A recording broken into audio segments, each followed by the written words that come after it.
Guys हम बालाकुमारी पहुंच गए।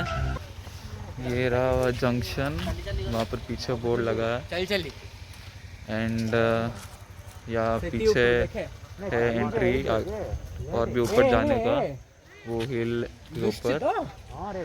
सो क्या हुआ कि एक्चुअली आज और कल के लिए एंट्री बंद है टेंपल का। सो ऊपर जो जिसके पास पास है या परमिशन कुछ है उनको ही भेज रहे हैं, देख सकते हो वहाँ पर वेट कर रहे हैं परमिशन लेने के लिए। सो हम लोग जा नहीं सकते। हिमांशु, प्रेम और जारवेश यहाँ पर ही है, तो हम लोग कुछ नहीं कर पाएंगे।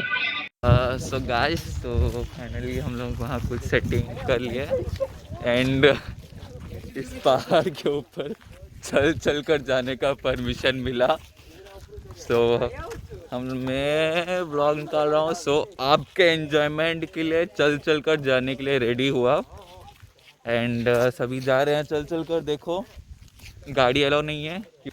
सो अभी यहाँ बहुत सारे गाय और घोड़े सभी जा रहे हैं, तो ब्लॉग में ऐड करूँगा। सो अभी मैं अपना वीडियो यहाँ पर एंड करता हूँ एंड देखो क्या क्या मिलता है इस रास्ते में और हम लोग ऊपर जा पाते हैं कि नहीं।